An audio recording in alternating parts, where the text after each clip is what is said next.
acostumbres, nos ves. Canal 12 TV, TV tal como sos, TV tal como sos.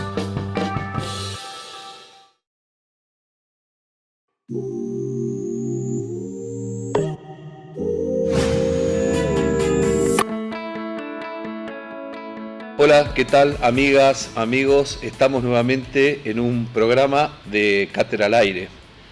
Como siempre lo venimos haciendo, esta vez nos va a visitar dos panelistas, ¿no? La tengo acá a mi izquierda a la licenciada en Ciencias de la Educación, Viviana D'Amico, que ella nos va a hablar sobre una de las cuestiones que nos tuvo a todos un poco en velo, que es la cuestión del conflicto docente, que ha terminado, pero justamente Viviana nos viene con un poquito más allá de todo esto, nos viene con un análisis crítico que creo que va a ser interesante escucharla. Y acá a mi derecha también otra de nuestras panelistas, Estefanía Literio, que va a tratar como siempre los temas relacionados con la juventud. Así que les doy en nombre de Cátedra al Aire la bienvenida, son nuestras panelistas y esperamos, amigas, que el programa les resulte interesante, ¿no? Yo quería empezar, y voy un poquito con vos, Viviana, la primera pregunta sobre esta cuestión o sobre este análisis del conflicto docente que se dio acá en la provincia. ¿Cómo podemos realmente analizar este conflicto? Más allá de la cuestión salarial, que era en su momento el centro de gravedad, pero pasaron muchas cosas en este conflicto. Me gustaría escucharte. Bueno, como yo lo que en realidad fui no solo acompañando, sino participando activamente, ¿no? Desde acá es que son las reflexiones. Me parece que deja al desnudo la situación de paros, ocupaciones, marchas, en particular con el tema educativo, deja al descubierto, devela la falta de... La causa de fondo, creería yo, tiene que ver con la falta de previsión, la falta de planificación. Particularmente un poco la crisis en relación al financiamiento educativo, como que el gran tema que está por detrás tiene que ver con el financiamiento educativo. Si uno podría responder ante esta problemática de una manera, si se quiere, más superficial, diciendo, bueno, al estilo del proyecto del diputado Conde, bueno, vamos a ver cómo hacemos para garantizar que este servicio público, social, se garantice con una guardia mínima y hasta como de prepo decir, bueno, aquí tenemos que cumplir tal cantidad de días, como si mágicamente esto se resolviera, y con eso resolvemos, y bueno, en realidad no resolvemos nada, como que eso sería una respuesta de superficie, banal, diría yo, como que la otra sería ir entonces a esta otra cuestión de las causas profundas que tienen que ver con el financiamiento, te decía. Y cuando vamos acá tenemos que hacer un poco de historia. Vos sabés que en el 2006 se sanciona, después de un largo conflicto y de también la instalación de lo que se conoció como la carpa blanca, docentes ayunando, se sanciona por primera vez en la historia de la educación de nuestro país una ley de financiamiento educativo que plantea que de manera progresiva se iba a ir llegando hacia el año 2010 a un porcentaje del Producto Bruto Interno del 6,6%, que efectivamente hacia el 2015 se llega a concretar. Un financiamiento entonces a nivel nacional que deviene de impuestos al automotor y que, digamos, garantiza no solo, digamos, la calidad del servicio, sino la implementación de otra ley, que es la Ley Nacional de Educación que nos rige, que implicaba una extensión de la obligatoriedad de la escuela secundaria, nuevos roles, la extensión de la sala de 4 como obligatoria. Es decir, cualquier intento de mejora de la magnitud que nos plantea la ley que todavía no ha sido del todo implementada, ¿no? Requiere de este financiamiento. Entonces es como que hablar del conflicto educativo es hablar de esta falta de previsión y de un retroceso, decía yo. Vos sabés que de la mano de esta ley de financiamiento educativo va a existir hasta diciembre otra ley que se llama de incentivo docente, que tiene que ver con un aporte del gobierno nacional a las provincias para poder, digamos, mejorar el sueldo educativo. Es decir, la pregunta es posible exigir una calidad educativa sin tener las condiciones. Claro. ¿No es cierto? Sí, vos mirá, mientras estaba justamente hablando, yo me estaba moviendo los papeles, porque justamente vos estabas mencionando estas leyes, ¿no? La 26.075, que es la ley de financiamiento educativo, que es una suba escalonada del presupuesto que se va dando a nivel de los años, que vos dijiste que hasta el 2015 sí. se pudo dar, pero... Bueno, no. ¿Qué es lo que ocurre en otros países? ¿Qué pasa? Digamos, no es malo este porcentaje del Producto Bruto Interno. La UNESCO recomienda que por lo menos debiera ser del 6%. Otros países tienen un 8, un 9%. Lo que se viene analizando es que para completamente implementar la Ley Nacional de Educación debiera corregirse o sancionarse una nueva ley de financiamiento que incorporara 1 o 2 puntos más al presupuesto.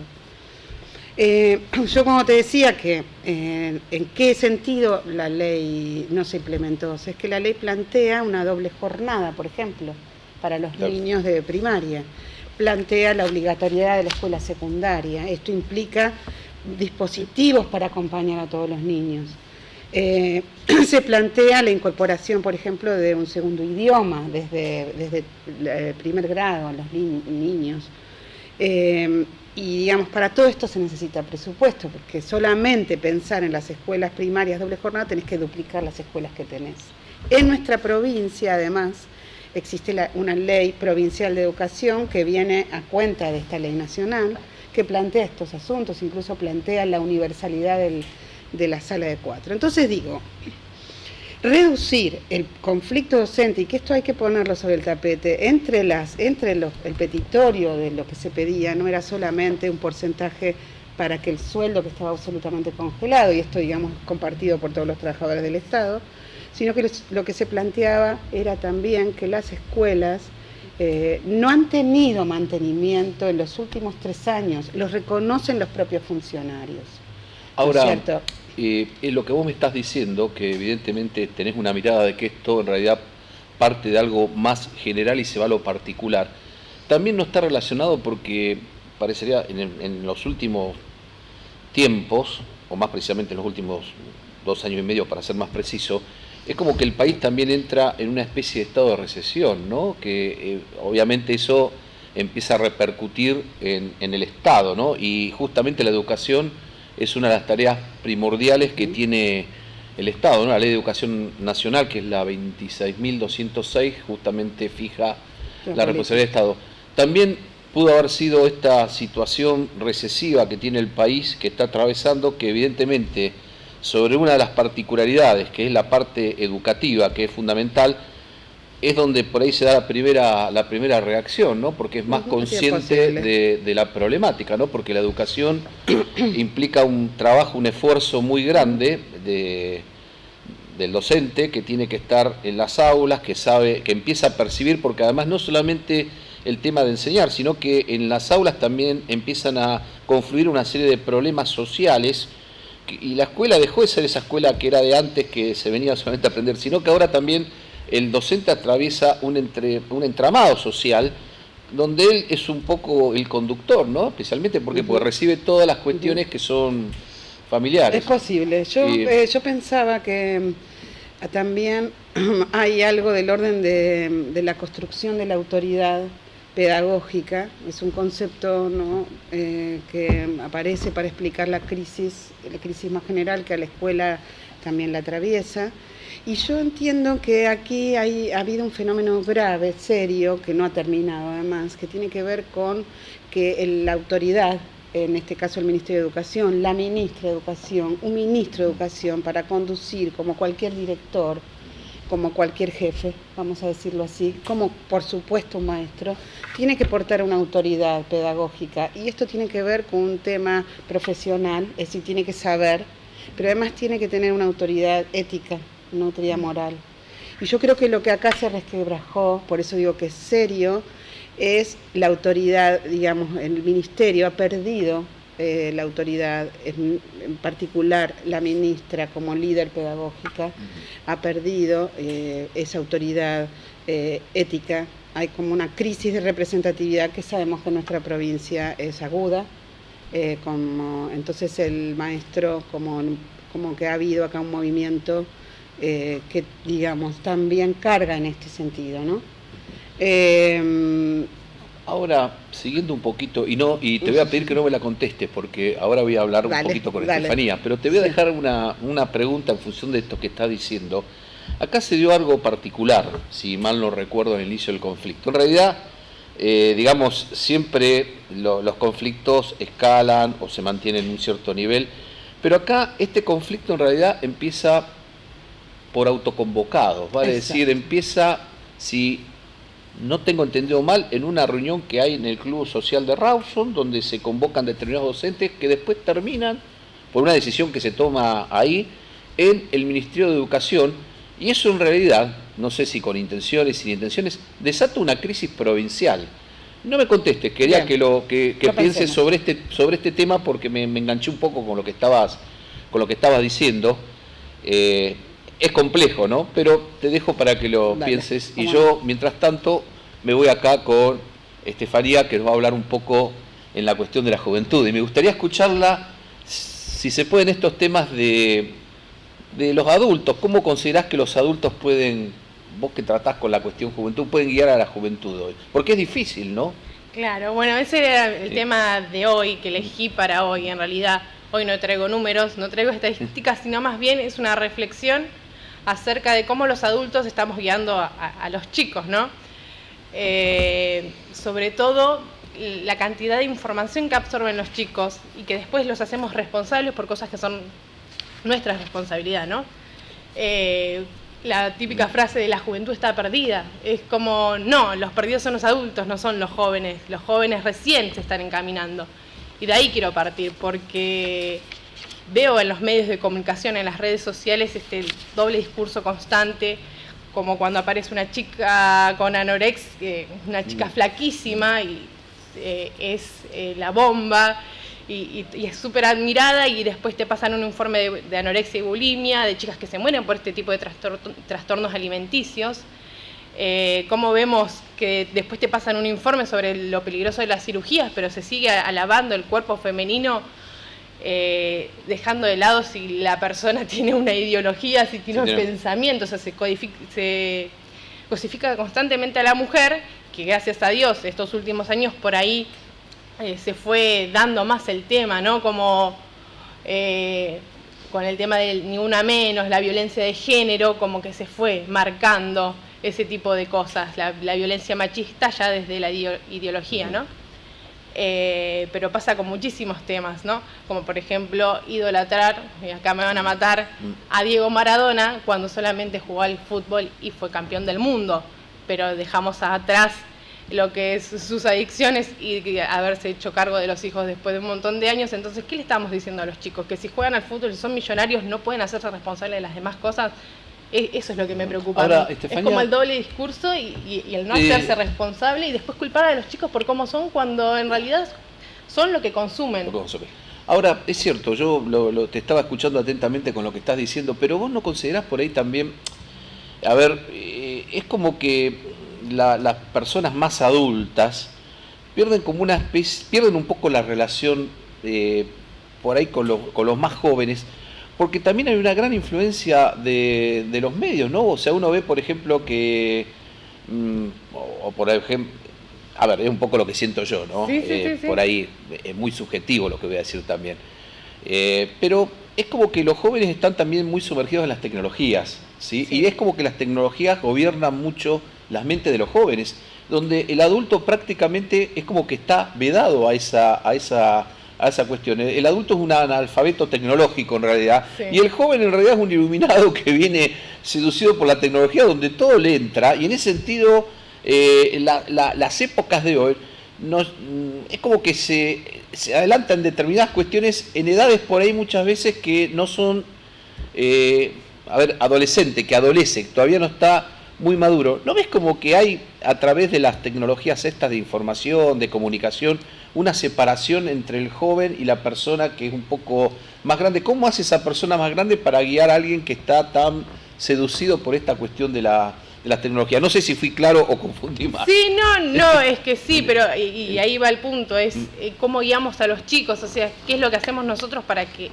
los chicos, si entran en internet y buscan información sobre sexualidad, sea tal cual la información sobre sexualidad. Si bien hay una ley de educación sexual, en las escuelas mucho no se ve, y ese es otro tema, entonces hay que ver qué están consumiendo los chicos, hay que estar arriba a los chicos, por más que a los chicos no les guste, pero es necesario, y es necesario,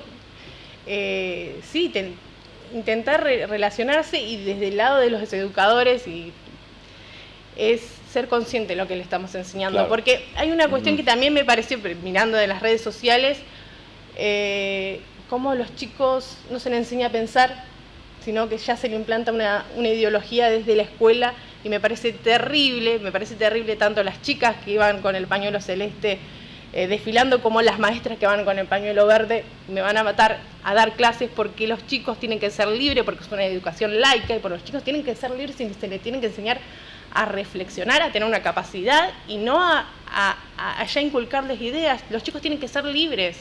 Bueno, entonces no podemos ya... Eso que estás diciendo está muy bueno, porque acá con Viviana también es un tema que me gustaría que ella aclarara, después que me conteste la pregunta anterior, porque también hay que ver si nuestro sistema educativo, estructuralmente como está armado, puede dar respuesta, porque ella habló de la falta de financiamiento en la educación.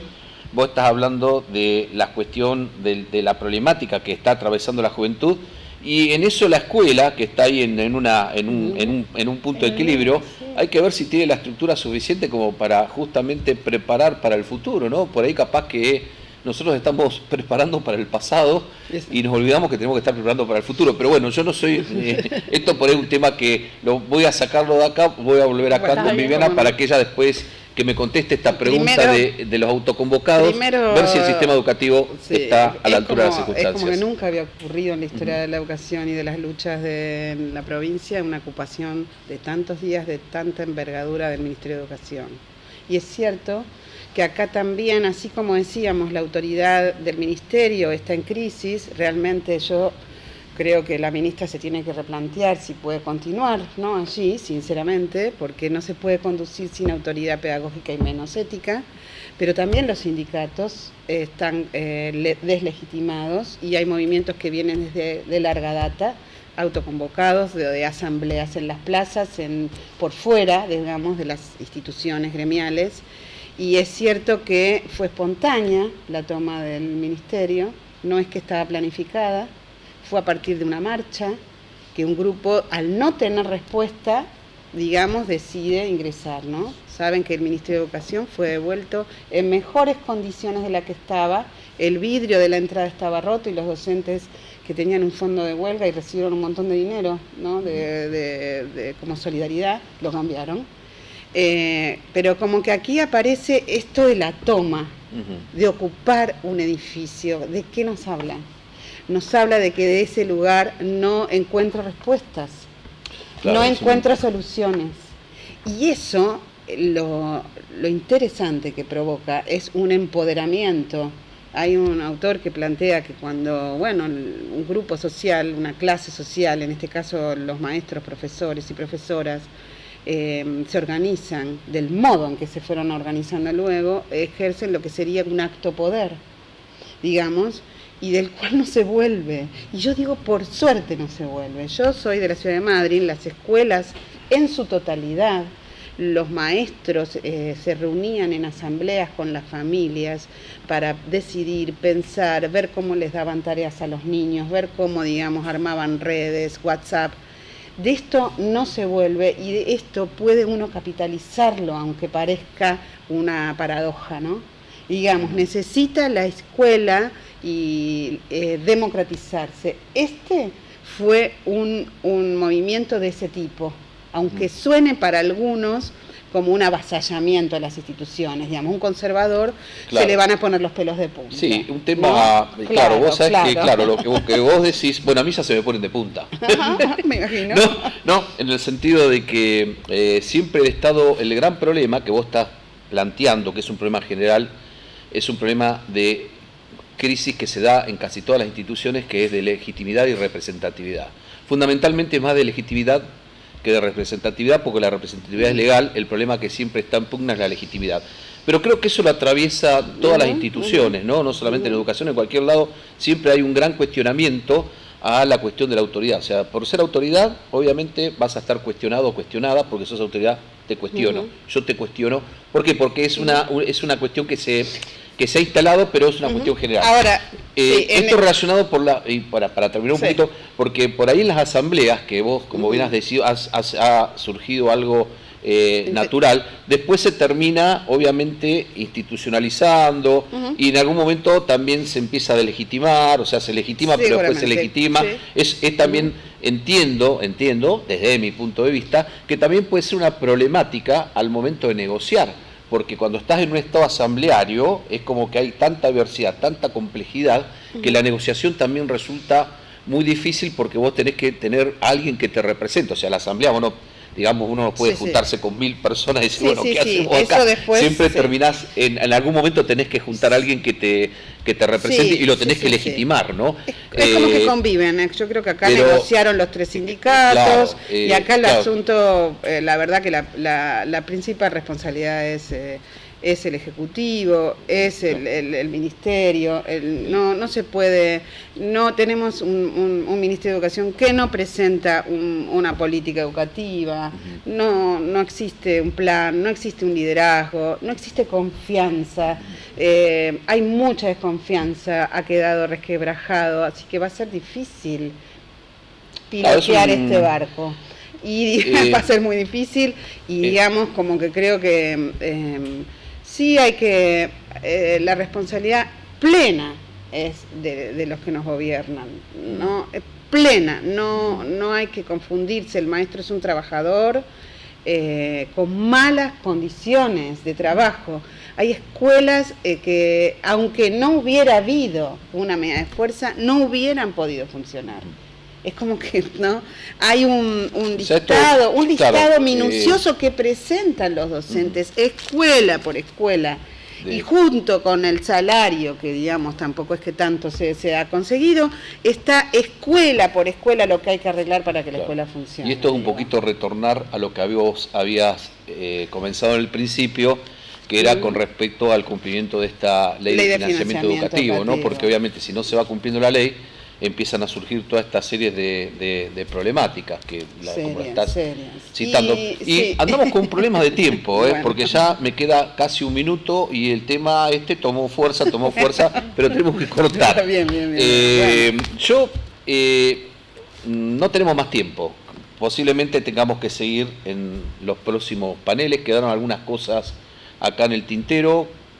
Quedaron las cuestiones si realmente el sistema educativo estaba adelante o estaba muy detrás de lo que nosotros tenemos que formar, especialmente por lo que acá dijo muy bien Estefanía, las cuestiones de estas tecnologías de la comunicación que nos agarran a la juventud y es como que la seducen y se empiezan a mover un poco por eso. Nos queda un poco cerrar este tema de la cuestión presupuestaria, de que evidentemente si no se cumple una ley de presupuesto, muchas de las soluciones no basta la voluntad, sino que la voluntad hay que hacerla con dinero, con recursos. Pero yo les agradezco profundamente que nos hayan acompañado en este programa de Cátedra al Aire. Obviamente, amigas, amigos, este programa es abierto, significa que hay derecho a réplica. Si alguien quiere hablar con la producción y quiere venirse a sentar acá, el programa es una cátedra abierta. Nos estamos dirigiendo a tratar problemas políticos regionales y locales, así que siempre son cuestiones un poco más complejas, pero obviamente cualquiera que quiera venir está invitado a seguir todo este tipo de cuestiones. Tratamos de ser lo más objetivo posible en todo este tipo de análisis. Y bueno, no tengo más que agradecerles. y esperarlos en un nuevo programa de Cátedra al Aire. Muchísimas gracias.